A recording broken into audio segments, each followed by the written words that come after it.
bermain game, membantu kita dengan tugas. Bayangkan dulu, jika kamu mengajari komputer untuk berpikir dan melakukan sesuatu seperti manusia, apa yang pertama kali ingin kamu ajarkan sama komputer kamu? Pikirkan dulu. Iya. Misalnya, punya robot, apa yang pertama kali mau diajarkan?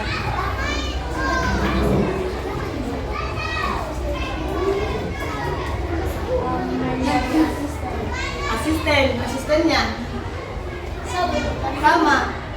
Mau simpel-simpel ini kerjaannya ya. Apa Mirza mau jadi kayak mana robotnya?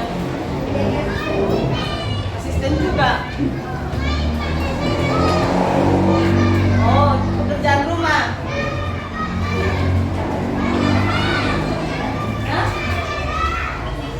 Apa gue? Oh, pembersih halaman, motong rumput, mengajarkan sepatu, perintahnya semuanya. Hebat-hebat semua anak ibu ya. Nah, untuk bisa melakukan ini semua, makanya hari ini tujuan pembelajaran kita. Nah, di sini inilah tujuan pembelajaran kita hari ini. Mengenal dan menyebutkan apa itu berpikir komputasional dengan cara yang mudah dipahami. Nanti biar bisa kita memahaminya, contoh sederhana bagaimana berpikir komputasional bisa membantu dalam kehidupan sehari-hari.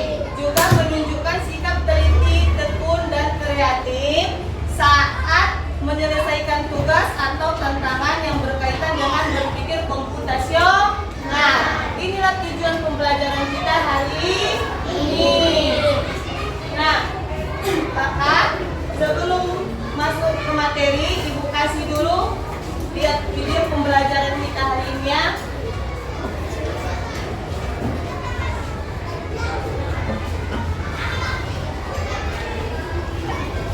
Nonton dulu kita bentar ya.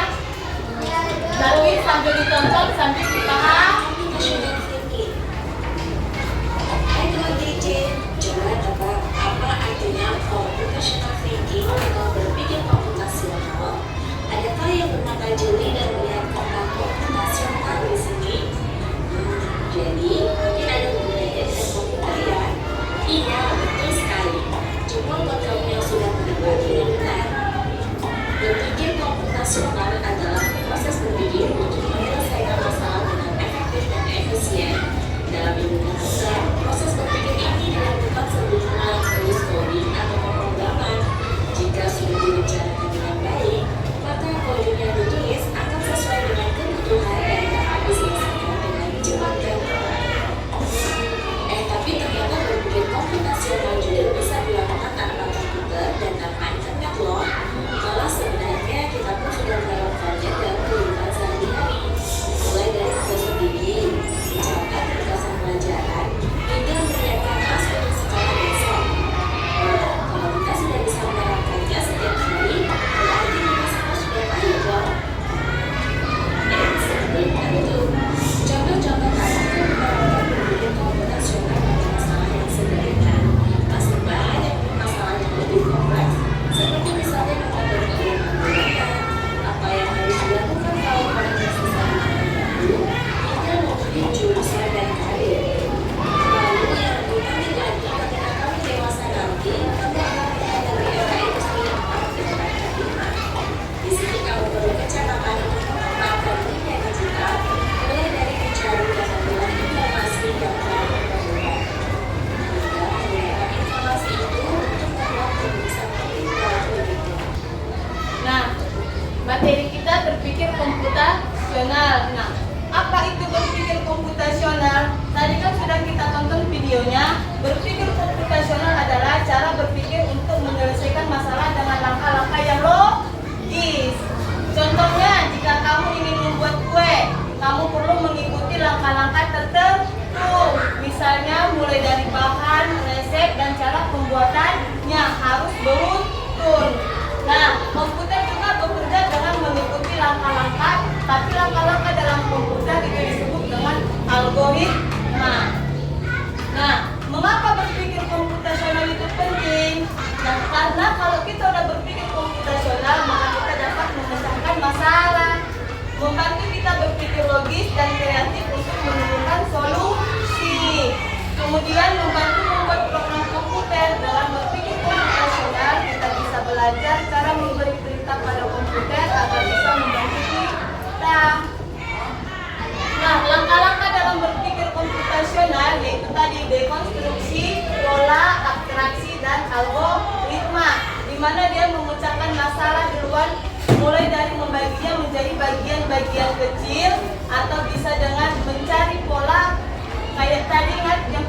yang di jemuran. Nah, dia ngangkat jemuran, polanya apa? Disamakannya dulu, dicarinya kesamaan. Contohnya baju ayah semua, baju ibu semua, baju adik semua. Itulah yang dinamakan dengan pola atau kesamaan. Yang ini atraksi, mengabaikan detail yang tidak penting. Algoritma membuat langkah-langkah atau aturan untuk menyelesaikan masalah. Nah, keterkaitan antara berpikir komputasional, coding, dan AI. Yang pertama, berpikir komputasional membantu kita menyelesaikan masalah dengan cara yang sistematis. Coding adalah cara kita memberitahu komputer apa yang harus dilakukan. Dia di sini seperti kodenya ke komputer apa yang mau dikerjakan. Nah, kecerdasan artifisial yang sama kita kenal dengan AI ini membantu komputer berpikir dan belajar seperti manusia. Kesimpulannya, berpikir komputasional adalah cara yang keren untuk berpikir logis dan kreatif. Coding dan kecerdasan artifisial atau AI memungkinkan kita untuk membuat komputer menjadi cerdas. Dengan belajar berpikir komputasional, kamu bisa membuat berbagai hal hebat. Itulah kesimpulan dari video tadi. Jadi kalau udah dilihat dari sini, udah ada video, udah ada juga materinya. Jadi kira-kira ini contoh soal kita tadi. Kotor kelompok anak mana yang dimasukkan terakhir? Yang mana menurut kalian, Ibu?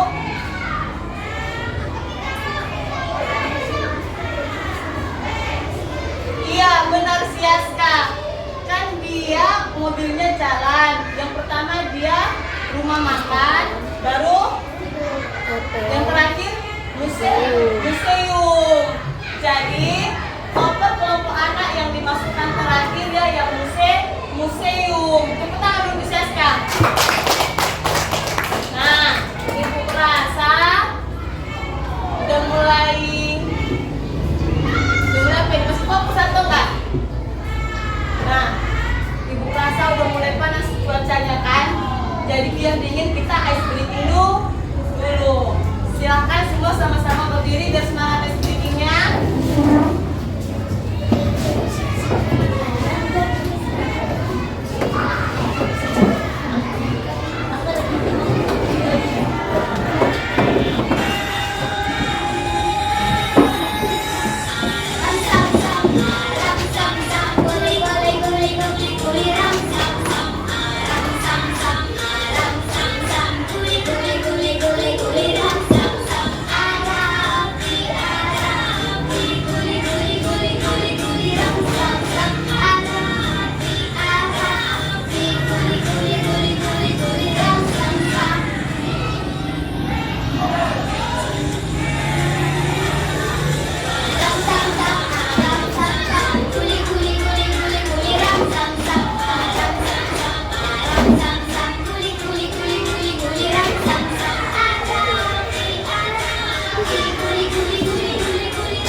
Gimana? Udah mulai fokus lagi, udah mulai konsentrasi? Nah, ini selanjutnya kita mau tugas kelompok. Tapi sebelum tugas kelompok, Ibu mau tanya, ada nggak yang mau bertanya di sini tentang materi yang baru dijelaskan tadi sama video itu? Ada yang mau bertanya? Gak ada, pas. Ada yang mau bertanya? Dia Dalila?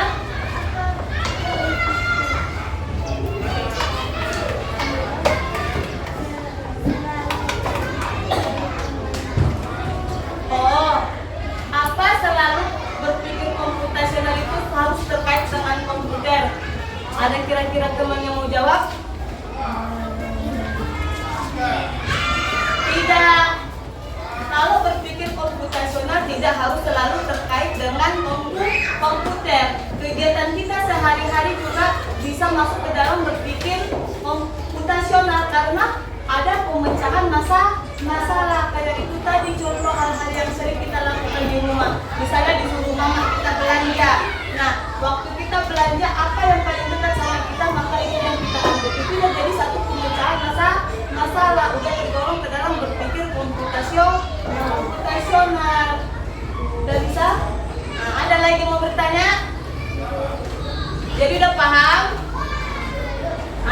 apa? Berarti dari Ibu kasih dari tugas kelompoknya ya.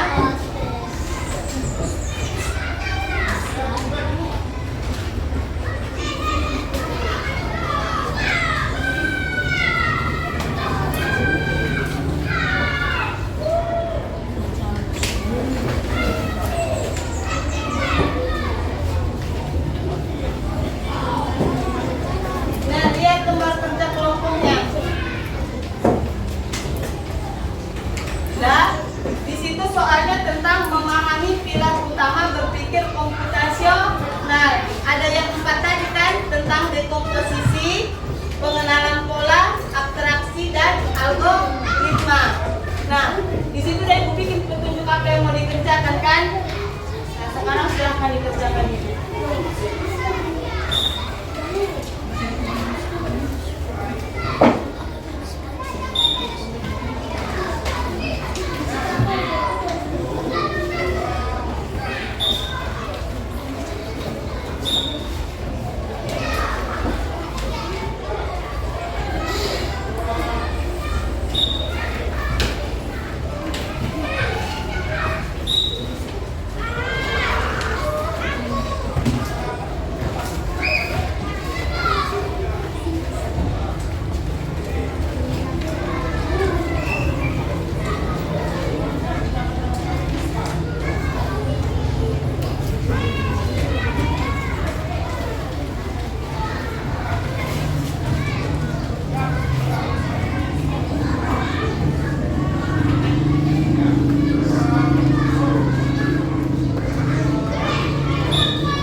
tangan dulu semua yang maju.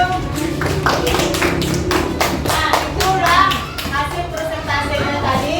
Aku rasa memang udah mulai paham ya, udah mulai bagus hasil presentasinya. Nah, sekali lagi mau ingatkan kalau dalam menyelesaikan masalah atau berpikir komputasional itu tidak rumit yang kita bayangkan kan. Kalau dengan judulnya berpikir komputasional itu kayaknya pemahamannya udah takut kita dengarnya, tapi udah kita pelajari kayak gini, apalagi udah presentasi kita tadi tidak serumit dan yang kita bayangkan itu kan ternyata gampangnya dia kan. Nah, dari hasil presentasi dan semua tadi ada yang mau bertanya? Masih ada yang belum paham? Nah, kalau udah paham semua, nah, dibagikan di sini ada lembar kerja lagi. Yang ini nggak per kelompok, yang ini per orang. Nah, jangan lupa tulis nama.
pembelajaran kita hari ini berarti kita udah bisa menyelesaikan masalah, ya kan? Udah bisa kita memilah-milah mana masalah yang harus kita kerjakan duluan, bagaimana membuatnya menjadi